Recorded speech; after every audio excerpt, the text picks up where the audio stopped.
নবীজির ইন্তেকালের সময় যখন হয়ে গেল, ইন্তেকালের সময় বিশ্ব নবীর প্রচন্ড পরিমাণে জ্বর। আমার নবীজি জ্বরের কারণে কাতরাচ্ছে, পাগলের মতো এদিক হয় এদিক হয়, একবার ডান দিকে যায়, আবার নবী বাম কাত হয়ে যায়। আমার নবী কোথাও শান্তি পায় না। ইন্তেকালের দিনে জিবরাইল আলাইহিস সালাম ফজরের নামাজের সময় আসছে। ফজরের নামাজের পরে প্রবেশ করে বলছে, ইয়া রাসূলুল্লাহ, ইয়া হাবিবাল্লাহ, কেমন আছেন আপনি রাসূলুল্লাহ? ইয়া রাসূলুল্লাহ, আপনি কেমন আছেন?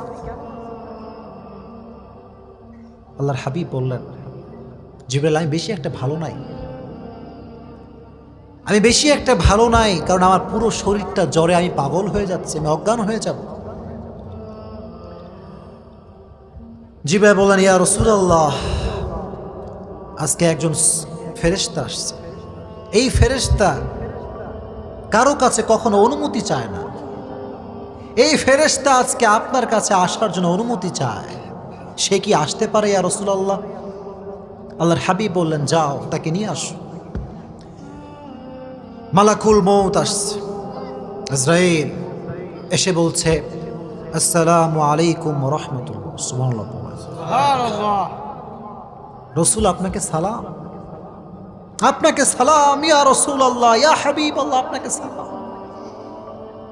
আজরাইল বলল, ইয়া রাসূলুল্লাহ, পৃথিবীর শুরু লগ্ন থেকে নিয়ে আজ অবধি যত পীর এসেছে, যত আউলিয়া, যত গাউস, যত কুতুব, যত নবী, সবার জান আমি আজরাইল কবজ করেছি, কিন্তু কাউকে আমি সালাম করি নাই।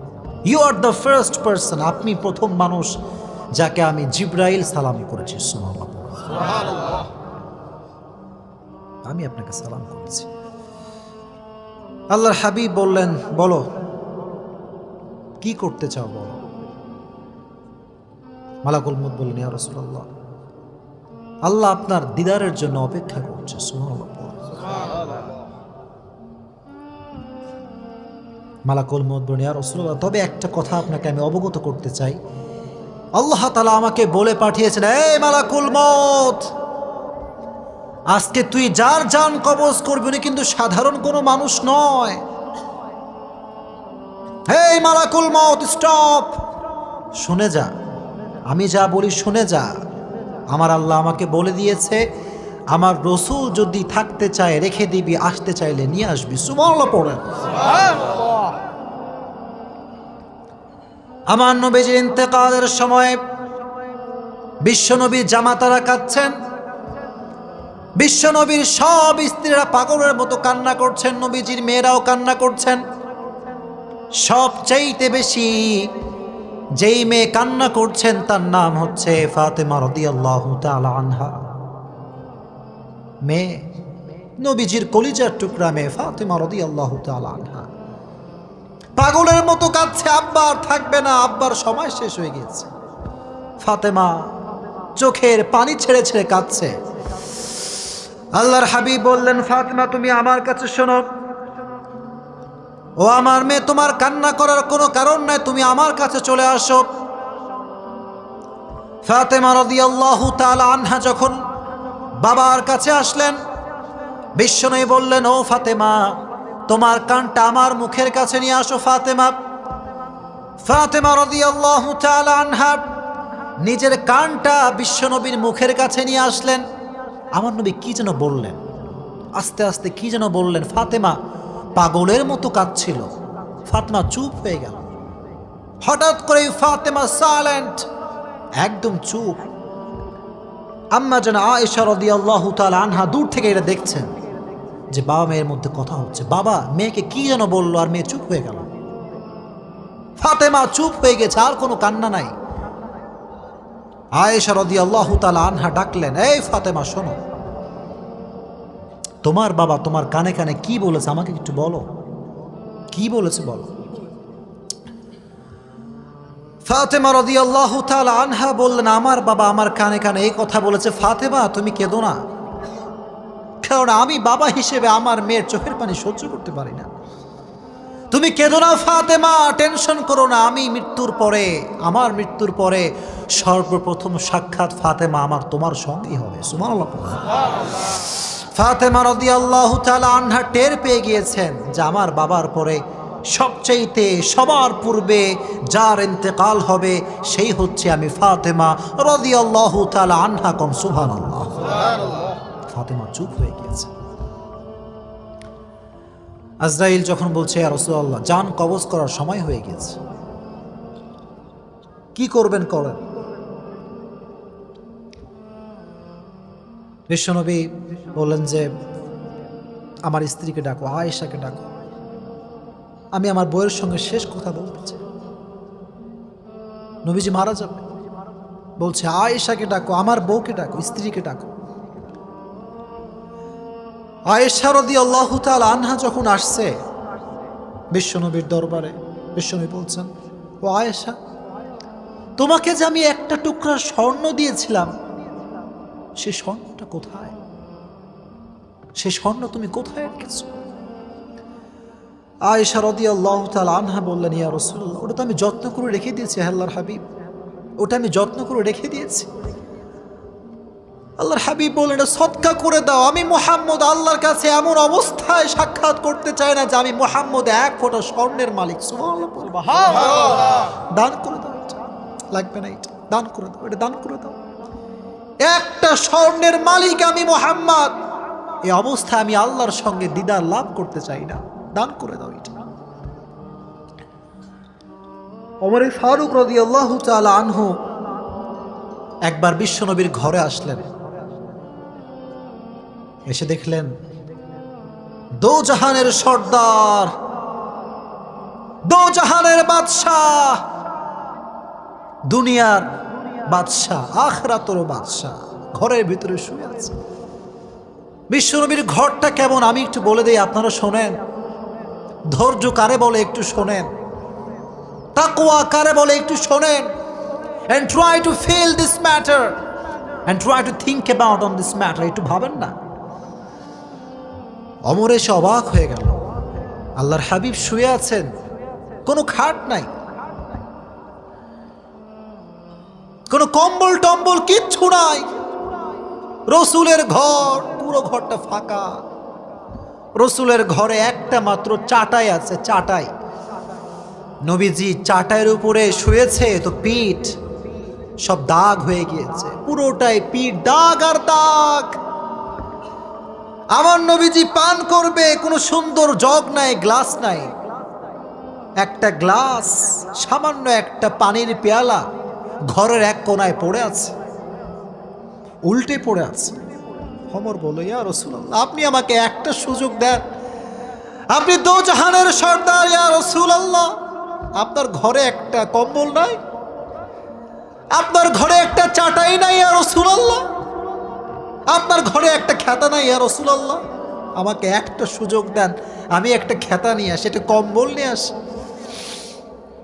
আল্লাহর হাবিব বললেন ওমর, আমি তো দুনিয়াতে শান্তি করার জন্য আসি নাই, আমি তো দুনিয়াতে টাকা কামাবার জন্য আসি নাই, আমি তো বিশাল বড় ডুপ্লেক্স ট্রিপ্লেক্স হোমে থাকার জন্য আসি নাই। সুবহানাল্লাহ পড়ে। আমি মুহাম্মদ যদি আল্লাহকে বলি, আল্লাহ রাব্বুল আলামিন উহুদ পাহাড়কে আমার জন্য স্বর্ণ বানিয়ে দেবে। আমি যদি আল্লাহকে বলি আল্লাহ অঢেল ধন সম্পত্তি দাও, আল্লাহ আমাকে সবচেয়ে ধনী ব্যক্তি বানিয়ে দিবে। কিন্তু আমি তো শান্তি করবার জন্য আসি নাই, আমি তো শান্তি করবার জন্য আসি নাই। বিশ্বনবী সব সাদকা করে দিলেন। সাদকা করে যখন বিশ্বনবী একেবারেই নিঃস্ব, কিচ্ছু নাই আমার নবীর কাছে, সর্বশেষ আমার নবী যে বাক্যটি উচ্চারণ করলেন, শব্দটি বললেন, সেটি হচ্ছে আসসালাত, আসসালাত, আসসালাত ওয়া মা মালাকাত আইমানুকুম। উম্মতেরা নামাজ, নামাজ, নামাজ, যাই করো আর তাই করো, নামাজটাকে ছেড়ে দিও না, নামাজ ছেড়ে দিও। আমি এই যে আপনাদের কাছে দুটো হাত জোর করছি, যুবকদেরকে বলছি, যুবক আল্লাহর কসম একবার, আল্লাহর কসম দুইবার, আল্লাহর কসম তিনবার, তুমি নামাজকে বাদ দিয়ে পৃথিবীর কোথাও শান্তি খুঁজবা, আল্লাহর কসম আল্লাহর জমিনে তুমি কোথাও শান্তি পাবা না। চিল্লায় কাও ঠিক কিনা? কোথাও শান্তি তুমি পাবা না। নামাজটা পড়ো, ওযু করো, একটা বার আল্লাহর কাছে সেজদা দাও। ওই একটা সেজদা তোমার জীবনের সমস্ত দুঃখ কষ্ট ভুলিয়ে দিবে। কও সুবহানাল্লাহ। ফাসজুদ ওয়াক্তারিব, prostrate and get closer to your Lord. সেজদায় নত হয়ে যান, সবচেয়ে নিকটে যাবেন একজনের কাছে, তিনি কে? আজরাইল বলল, ইয়া রাসূলুল্লাহ, এবার কি হবে ইয়া রাসূলুল্লাহ? আল্লাহর হাবিব বললেন, এবার আমি তোমাকে অনুমতি দিচ্ছি, তুমি আমার রূহটাকে কবজ করে নাও, রূহটাকে কবজ করে নাও। আল্লাহর হাবিব সর্বশেষ সময়ে পরিবারের কথা বলতে পারতেন, হাসান হোসেনের কথা বলতে পারতেন। আমার নবীজি চাইলে স্ত্রীর কথা বলতে পারতেন যে আমার স্ত্রী, তোমাদের ওখানে টাকা আছে, অমুক জায়গায় জমি আছে, নিয়ে নিও না। সর্বশেষ সময় নবীজি উম্মতকে ভোলে নাই। কোন সুবহানাল্লাহ। আর আজকে সেই নবীর উম্মত হয়ে আমরা এক ওয়াক্ত নামাজ পড়তে চাই না, চিল্লায় কোন ঠিক না? আজকে ওই নবীর উম্মত হয়ে যুবক একটা মেয়ের জন্য দায়টাকে দৈনন্দিন 3 বার শেভ করে, চিল্লায় কোন ঠিক না? যুবক, আমি তো তোমাকে অলওয়েজ মোটিভেট করি, যদি তোমাকে কোনো মেয়ে দাড়ি রেখে পছন্দ করতে না চায় যুবক, আল্লাহর কসম ওই মেয়ে তোমার বউ হওয়ার যোগ্যতা রাখে না। যদি তোমাকে কোনো মেয়ে 5 ওয়াক্ত নামাজ রেখে পছন্দ করতে না চায়, আল্লাহর কসম ওই মেয়ে তোমার বাড়ির সদস্য হওয়ার যোগ্যতা রাখে না। জীবন থাক আর না থাক, দাড়ি আজ থেকে রাখবা তো ইনশাআল্লাহ? ইনশাআল্লাহ। সব যুবকরা হাত তোলো। Raise your hand. Fast, very fast. Raise your hand. বলো হুজুর। আওয়াজ নাই, জোরে কও হুজুর। আজ থেকে 5 ওয়াক্ত নামাজ বা জামাত আদায় করব ইনশাআল্লাহ। আজ থেকে আমি আমার দাড়ি রাখবো, জোরে কও ইনশাআল্লাহ। আচ্ছা কও তো, এই যে আমি দাড়ি রাখছি, আমার কি খ্যাত লাগে? খ্যাত লাগে? আমার কি আনস্মার্ট লাগে নাকি স্মার্ট লাগে? লাগবেই, স্মার্ট লাগবেই তো, কারণ আমার নবীর দাড়ি ছিল কি ছিল না? জোরে কও ছিল কি ছিল না? He was the most smart personality in the world, as a father, as a teacher, as a lawyer, as a commander, as a messenger, as a reformer of the society. Muhammad is the superman of the world. Come subhanallah. বাবা হিসেবে, নেতা হিসেবে, সমাজ সংস্কারক হিসেবে আমার নবীকে গোটা বিশ্বের জন্য সুপারম্যান করে পাঠিয়েছে একজন, তিনি কে? ধৈর্য ধারণ করে দাঁড়িয়ে রাখবা। কে কি বললো, you don't care about anyone's comment. কথা কও ঠিক কিনা?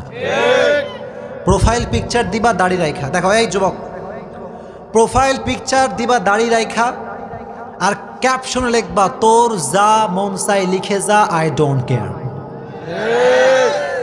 পারবা ইনশাআল্লাহ? প্রোফাইল পিকচার শাহরুখ খানের ছবি দিও না। প্রোফাইল পিকচার ইন্ডিয়ান কোন সিনেমার নায়িকার ছবি দেওয়া যাবে না। পারবা ইনশাআল্লাহ? আজ থেকে যুবকরা দাঁড়িয়ে রাখবা তো ইনশাআল্লাহ? 5 ওয়াক্ত নামাজ বা জামাত আদায় করবা তো ইনশাআল্লাহ? আর আজ থেকে যেখানে যাও, be patient. You have to be a patientful personality. ধৈর্য ধারণ করলে সফলতা প্রত্যেকটা প্রান্তে প্রান্তে দিবে একজন, তিনি কে? আল্লাহ।